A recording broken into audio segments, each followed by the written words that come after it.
Bonsoir à tous et bienvenue dans votre journal sur ITV. Après la pluie, c'est le beau temps. Le calme est revenu à Dakar et à l'intérieur du pays. Les activités reprennent peu à peu et c'est aussi le moment d'évaluer le discours du chef de l'État Macky Sall hier. Des points de vue à entendre dans ce 1945. Une manifestation pacifique est prévue samedi prochain à Dakar. Le M2D, Mouvement pour la défense de la démocratie, demande la libération des autres détenus. À la mémoire des morts, une journée de deuil national sera observée vendredi. À retenir dans le bilan de la Croix-Rouge Sénégal, 590 blessés secourus lors de ces manifestations dans tout le pays.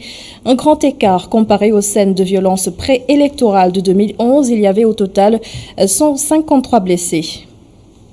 Et enfin, dans Réussir au Sénégal de ce mardi, une entreprise familiale qui s'active dans l'alimentation, la fabrication et la vente de couscous communément appelé au Sénégal la tiri.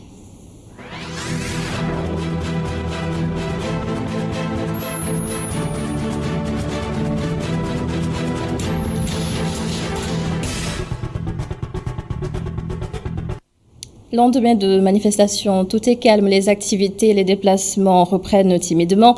La déclaration très attendue hier du chef de l'État Macky Sall a rassuré une grande partie de l'opinion. D'autres soutiennent qu'il faut faire les comptes de ces manifestations, constat sur le terrain Abdourahmane Ly. Au lendemain des manifestations, la circulation est fluide. À Dakar, pas d'embouteillage en vue sur l'avenue Cheikh Anta Diop. Une situation inhabituelle. Aux abords du Temple du Savoir, des commerçants comme Mor Diop s'installent après près d'une semaine de disette, induite par des affrontements entre population et forces de l'ordre.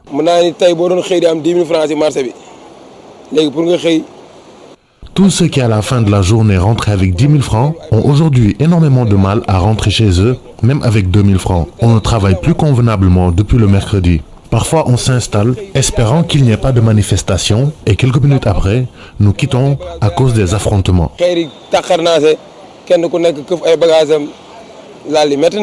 Après l'UCAD, direction le boulevard du Centenaire, où la colère des manifestants était plus perceptible.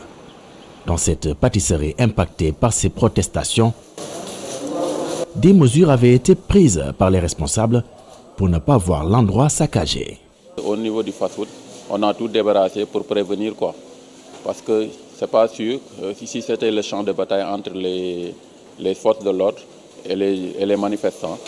Bon, ils lançaient ici dans des pierres, les pierres venaient partout. On a pu obliger de tout arrêter, de ranger tout pour voir s'il y a une accalmie, qu'on puisse redémarrer les choses. Une situation pénible pour Ibrahim Gueye qui informe être resté 3 jours sans travailler. 3 jours pour être aux côtés de sa famille. Il dit avoir rouvert sa boutique aujourd'hui à la suite du discours du chef de l'État qu'il apprécie. Qui a très bien parlé d'ailleurs, il a très bien parlé parce que dans la mesure où il dit qu'il a entendu les enfants, donc ça nous a un peu réconforté quoi. Des Sénégalais qui espèrent très vite un retour définitif au calme. Et au lendemain de la sortie d'Ousmane Sonko, le mouvement pour la défense de la démocratie a annulé toutes ces manifestations. Cependant, un rassemblement pacifique est prévu ce samedi 13 mars à la place de la Nation. C'est pour demander la libération des autres détenus. Une journée de deuil national est aussi prévue vendredi, Migui Maram Ndiaye. Le leader du parti PASTEF avait annoncé la couleur lors de sa dernière sortie et ses soutiens, membres du mouvement pour la liberté de la démocratie, passent à l'action. Les acteurs qui se proclament défenseurs de la démocratie refusent d'abandonner le combat de la rue. Aliou Sané et ses camarades invitent les autorités à encadrer la manifestation prévue le samedi 13 mars. Il ne faut pas baisser la garde. Donc la lutte, elle va se poursuivre et c'est pourquoi on a appelé à cette grande vague de manifestations pacifiques qui se tiennent le samedi prochain. Et parlant de l'interdiction, mais si vous voyez ce qui s'est passé ce samedi, et non hier, mais rarement je n'ai vu autant de monde dans une manifestation à la place de l'Obélisque. Est-ce que vous avez vu des débordements? Parce qu'ils ont décidé de nous laisser manifester tel que notre constitution nous le permet. Sur le profil et les motivations des manifestants, le mouvement pour la liberté de la démocratie constate que l'alerte lancée par les citoyens n'a pas été bien perçue par le président Macky Sall et son gouvernement. C'est les citoyens, c'est les jeunes Sénégalais. C'est pour la plupart ces jeunes qui sont désœuvrés, qui sont dans les familles, qui ont travaillé, qui ont étudié, qui ont des diplômes, qui n'ont pas de débouchés. L'État n'a pas créé de conditions pour qu'ils puissent créer de l'emploi et de la richesse par eux-mêmes. C'est tous ces jeunes-là qui tentent l'aventure du Barça-Barsac.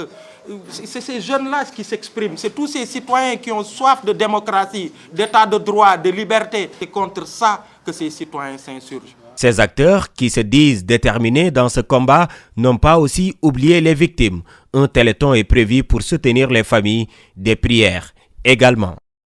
Le M2D appelle l'ensemble des Sénégalais et Sénégalaises à observer une journée de deuil national ce vendredi 12 mars pour prier partout dans le Sénégal pour le repos de leur âme. Le M2D informe par ailleurs le peuple sénégalais qu'il compte organiser un téléthon pour récolter des fonds destinés à aider de manière urgente les familles dans la prise en charge des malades. Le mouvement pour la liberté de la démocratie a recensé 11 morts lors des manifestations et plus de 590 blessés. Le MDD promet de publier bientôt un mémorandum de revendication en 10 points. Et parlons de recensement, Miguel Maramdia, la Croix-Rouge Sénégal a été au cœur de ces affrontements entre citoyens et forces de l'ordre. Au moins 590 blessés ont été secourus sur toute l'étendue du territoire national. 316 volontaires de la Croix-Rouge étaient sur le terrain. Les précisions de Mamadou Dian et Barasso. Les volontaires de la Croix-Rouge sénégalaise se sont distingués lors des manifestations qui ont secoué Dakar et quelques localités du pays à travers leur plan de contingence. Dans chaque activité, dans toute catastrophe, la Croix-Rouge a un plan de contingence, que ce soit dans les inondations, dans l'insécurité alimentaire, dans beaucoup de domaines. Et lorsqu'on a reçu cette information, la Croix-Rouge s'est quand même préparée à réfléchir sur comment apporter assistance, apporter secours en cas de besoin. Porter assistance à autrui n'est pas chose aisée, cela demande au préalable une formation. Lors de ces manifestations, d'abord on cible quelles seront les potentielles zones d'intervention. Parce que même le risque, on l'évalue des fois en niveau 5. Il y a des zones qui sont de niveau 1, de niveau 2, 3, 4 jusqu'à 5. Sur le terrain, le risque zéro n'existe pas dans le choix humanitaire, mais ces hommes ont bien assuré. Parmi nous, on n'a pas recensé de blessés. Ouais. La Croix-Rouge intervient avec les moyens du bord, des conditions de travail qui méritent d'être améliorées. Nous lançons vraiment un appel parce qu'on a vu l'intervention que la Croix-Rouge a faite avec ses maigres moyens de bord. Parce que les 2 premiers jours étaient un peu difficiles. Nous lançons vraiment un appel à tout un chacun d'aider la Croix-Rouge pour que la Croix-Rouge puisse aider le peuple sénégalais. Les secouristes de la Croix-Rouge du comité départemental de Dakar ont apporté assistance à 289 blessés lors des récents affrontements, dont 95 évacués dans le département de Dakar. Et Bignona a payé le plus lourd tribut de ces événements. Le jeune Bounama Sagna, 14 ans, a finalement succombé à ses blessures. Il est décédé la nuit dernière à l'hôpital de Ziguinchor, portant à 3 le nombre total de morts dans la région. Et c'est vrai, l'heure est au bilan de ces 2 semaines très mouvementées. Après les discours du chef de l'État Macky Sall et de l'opposant Ousmane Sonko, beaucoup s'attendent maintenant à des actes concrets pour une paix durable. Sophia Bar. Rendre hommage aux victimes des manifestations est primordial pour le professeur Mbaye Thiam. Selon l'historien, la responsabilité de comprendre le cri des jeunes revient bel et bien à Macky Sall, comme le traduit son interprétation du discours présidentiel. On parle d'une dizaine de morts. Il y a eu des dégâts matériels immenses dans tout le pays. Il y a eu des comportements sociaux dans le déroulement de ces événements qui heurtent la conscience de toutes les personnes de ce pays qui savent ce qu'est le Sénégal. Ce que j'en tire, moi, c'est d'abord du côté du principal responsable, qui est le président de la République.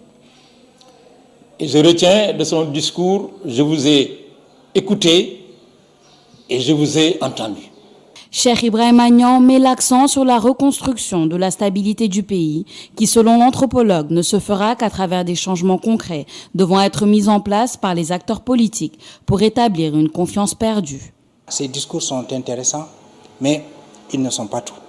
Il faut les actes, il faut que ça se traduise dans des faits. Et le premier fait auquel on va penser, c'est que comme cette société est en manque de crédibilité de la société, des dirigeants par rapport à la société, il y a un gap de confiance. Il faut rétablir cette confiance par l'égalité des citoyens et par la transparence dans la gestion des comptes. L'avenir du paysage sociopolitique du Sénégal demeure en pleine édification aux yeux de tous, aujourd'hui plus que jamais. Profondément éprouvés, les agents de la boutique Auchan de Mbour appellent à maintenir ce calme. Le saccage du magasin a fortement menacé leur emploi. Et voici donc le directeur du Auchan Mbour. Il s'appelle Amadou Diallo et répond à Montaga Kane. Quel que soit le montant du préjudice, il n'est pas à la hauteur de la déception de tous les collaborateurs que vous pouvez voir sur le site. Souvent les gens disent que s'attaquer à Auchan, c'est s'attaquer aux intérêts des Français. Mais moi, je demande où sont les Français ici actuellement.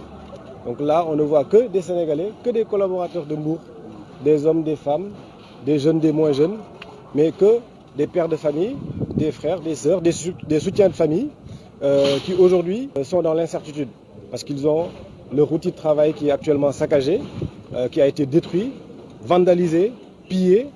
Et aujourd'hui, c'est des personnes qui ont un lendemain qui est incertain parce que depuis 2 jours, on ne peut plus travailler, on ne sait pas ce qu'on va devenir. On avait un employeur qui aujourd'hui a été toujours honnête et droit avec nous et nous, on lui proposait notre force de travail, notre compétence travail.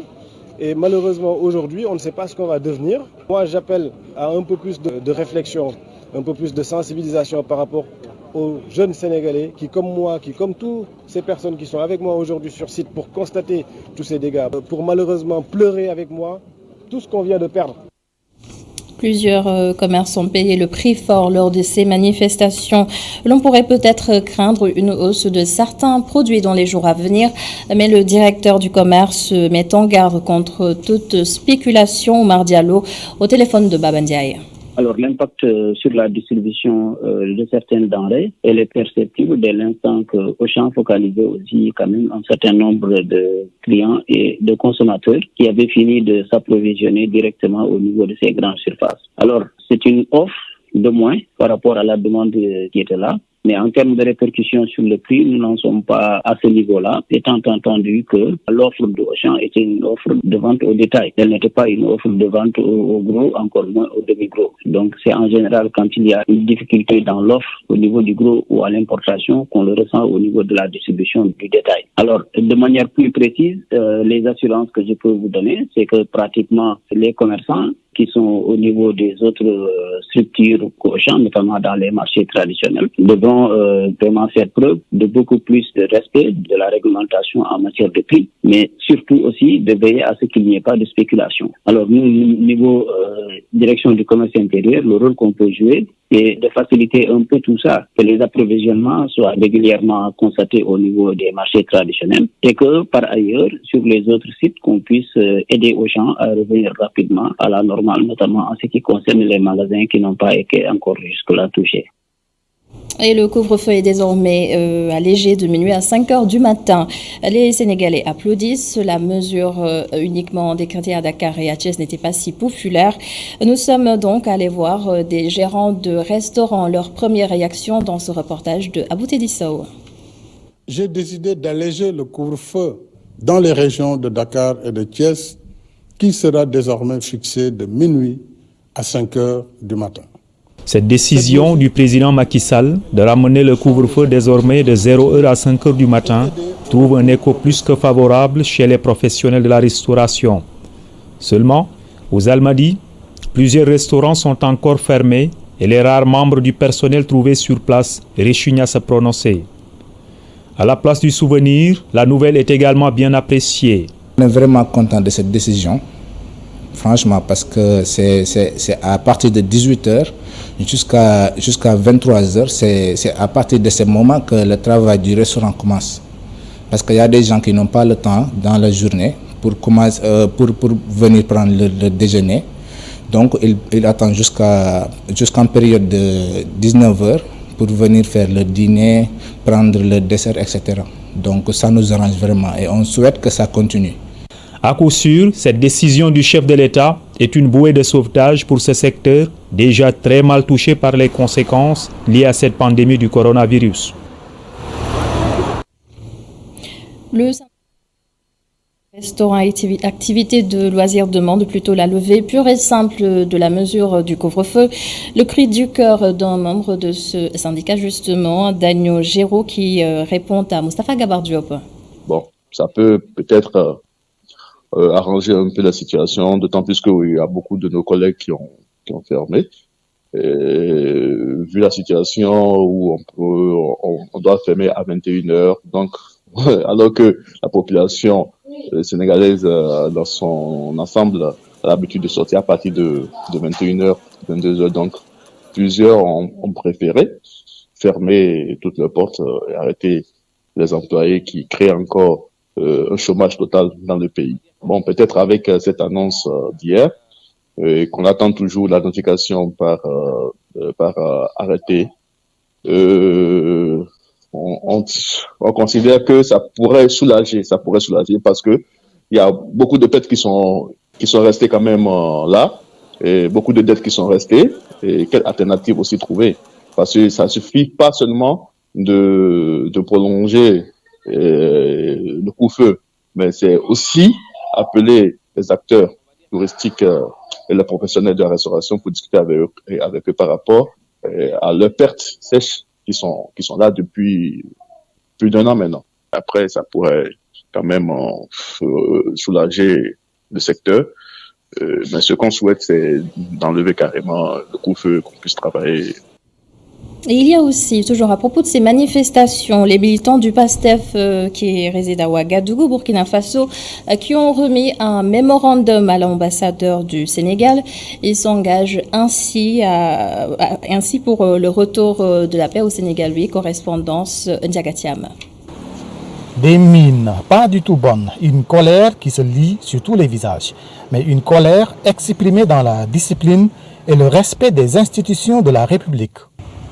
Nous, cellule du parti politique PASTEF Les Patriotes, basé au Burkina Faso, venons solennellement à l'ambassade du Sénégal au Burkina Faso pour vous transmettre ce mémorandum. Dans ce mémorandum, des dénonciations, mais aussi des engagements. Ces événements douloureux, qui ont incontestablement pris une tournure politique, viennent une fois encore entacher une belle image démocratique de notre chère nation, dont beaucoup de pays dans le monde nous ont toujours enviés.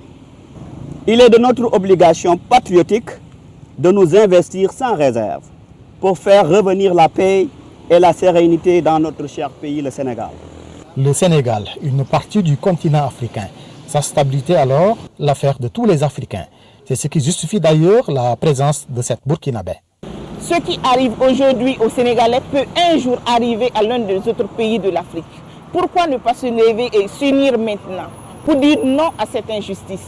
Songo, qui est en train de militer pour la nation africaine, pour la nation sénégalaise. Aujourd'hui, si on laisse cette opportunité nous échapper, alors je ne vois pas quand est-ce qu'on peut se lever encore pour dire qu'on est démocrate.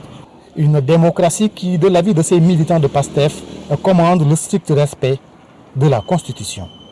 Le reste de l'actualité nous emmène au Tchad, des contenus pour les Africains et par les Africains. L'objectif est clairement défini par l'Assemblée, par l'Union des télévisions privées d'Afrique lors de son Assemblée générale extraordinaire qui s'est tenue à N'Djamena, la capitale. L'Union a pris l'engagement de mettre un terme au fait que les médias internationaux ne donnent que des informations qui ternissent l'image de l'Afrique.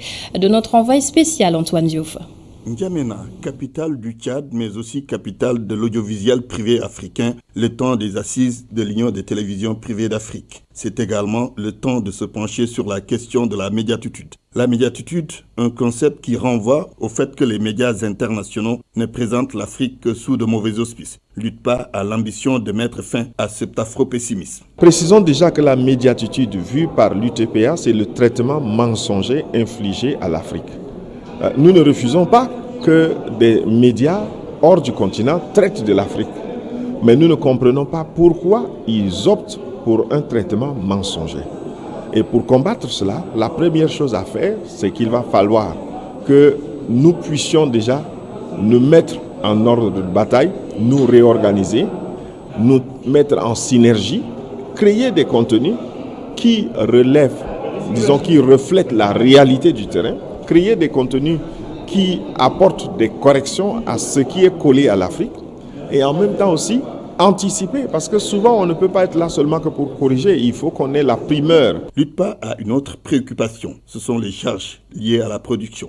Je crois que si nous allons seuls, nous ne pouvons que être donc étouffés par les coûts de production. Mais si nous mutualisons, je crois qu'il y aurait donc des économies. Nous aurons plus de contenus et des contenus qui peuvent être des contenus transversaux, mais aussi des contenus à coût agrégé. Donc c'est pour cela que nous voulons interpeller, sinon inviter toutes les télévisions privées d'Afrique qui nous suivent à ce que nous puissions nous mettre ensemble. Aujourd'hui, les télévisions privées d'Afrique sont un peu les parents pauvres, vivent dans une certaine précarité dans nos États. Et malheureusement, elles sont d'utilité publique, elles offrent un service public et elles ont même une position prépondérante dans l'audimat. Alors, il va falloir qu'on puisse se mettre ensemble et qu'on réfléchisse à comment on peut inverser la tendance. Le secrétaire général de la présidence du Tchad, qui a pris part à ces assises d'N'Djamena, a fait des propositions à l'UTPA. Nos pays devraient notamment créer ou renforcer à l'échelle régionale ou continentale des structures chargées de produire la vraie information sur l'Afrique. Ces structures, à l'image de l'UTPA, pourraient être appuyées par des organismes œuvrant dans l'intérêt de l'Afrique. Pourquoi ne pas penser à la création d'une structure qui veille sur l'image de l'Afrique? Il est nécessaire d'offrir aux téléspectateurs d'autres continents les perspectives africaines afin d'équilibrer les informations sur l'Afrique. L'Assemblée générale de l'Union des télévisions privées d'Afrique a porté sur le thème « L'Afrique face à l'oppression médiatique du continent ». Elle a réuni à N'Djamena 22 responsables de chaînes de télévision privées issus de 15 pays d'Afrique, mais aussi des partenaires financiers et techniques.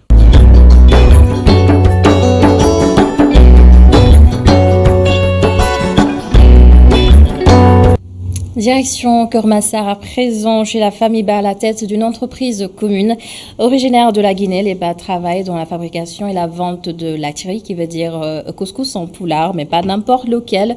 Ce couscous est à base de farine de maïs conditionnée. Oumar Kane et Moussa Fall ont rencontré la famille Ba. Soufflé. Nous avons eu l'idée du projet, j'étais en voyage en Guinée avec Monsieur Ba. C'est lui qui a eu l'idée de ce projet. Parce qu'on a été à un événement, on a vu les gens en train de manger et il m'a dit, ben voilà, ça je ne le vois pas au Sénégal, pourquoi pas ne pas l'essayer? J'ai dit, pourquoi pas? Et l'idée est née de ce jour-là, donc on est venu, on est resté quelques années. Bon, je réfléchissais tout le temps comment est-ce que j'allais commencer et voilà, c'est parti comme ça. L'entreprise familiale a bien sûr l'autorisation de fabrication et de mise en vente et reste exigeante sur la salubrité. La clientèle se multiplie jour après jour, les points de vente également. On a des clients sénégalais comme guinéens. Et pour la commercialisation, je fais des livraisons pour tout ce qui est plat à consommer sur le champ. Et nous avons aussi des points de vente en ville. On a un point de vente à Médina, un à Mermoz, on a un à Pikine et Guédiawaye. Donc on commercialise comme ça. Moi, je vends sur les réseaux sociaux. Donc je passe juste les annonces et les gens ils font les commandes et je fais les livraisons. J'ai commencé à discuter avec des supermarchés et j'ai 2 supermarchés déjà qui sont en train de vendre le produit et ils m'ont dit que ça va, ça marche. Ils ont même prépassé la commande, donc ça va. Des points de vente qu'il faut tout le temps approvisionner pour éviter une rupture, comme cette commande d'un supermarché de la place. Vendre le Latyri Food Food partout dans le monde, c'est bien l'ambition de cette entreprise familiale bien sénégalaise.